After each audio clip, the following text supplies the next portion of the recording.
Moana and Mulan are both anti-princesses who have quite similar stories, but since they were created almost 20 years apart, Disney treats them a little bit differently from each other. In case you need a refresher, Moana is a Polynesian girl who lives in a village that's experiencing great devastation. The island's food sources are dying because someone's taken the heart of Te Fiti. Moana disobeys her parents' request to stay home where she's safe and goes out to replace the heart. She meets the demigod Maui, and he reluctantly helps her to retrieve it and replace it. After she returns it, the land is fruitful again, and the village is no longer afraid of the sea. Mulan is a young Chinese woman who has difficulty adhering to the standard gender roles in her culture. Her father's a veteran of the Chinese army. When he's drafted to go back to war, she disguises herself as a man and takes his place among the army. She successfully defeats the Hun army and brings honor to her family's name. During the movies, both girls want to save something that's dear to them. Moana wants to save her island, but her family tells her that the sea is too dangerous for her to travel. Once she meets Maui, he's slightly skeptical of her abilities since she's a princess, but that's the only mention of anyone being worried about her because of her gender. Mulan wants to go fight in the army to protect her aging father, but her family tells her that she can't because she's a woman. They want her to get married and be a good wife like a normal girl.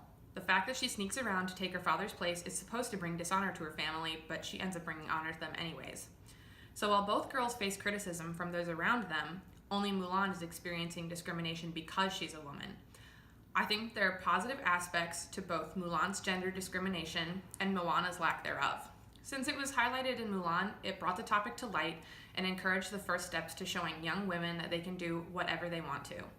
Moana takes the next step, showing young girls that your gender isn't an issue, it's about your own ambition and faith in yourself. Another related point is that Moana and Mulan are both from cultures that Americans may consider to be exotic. While it's nice to represent these cultures, they are portrayed in a way that makes them seem very stereotypical and also almost magical.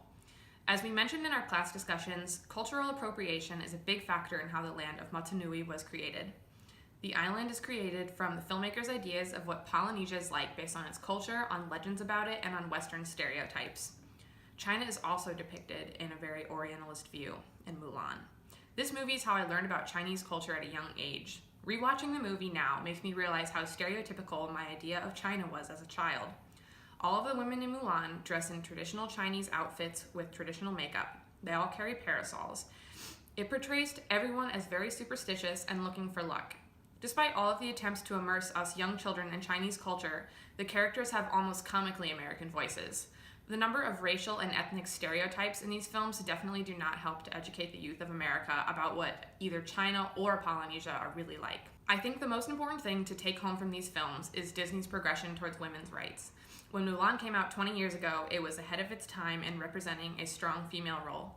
Moana has pushed that boundary even further as our social norms have progressed.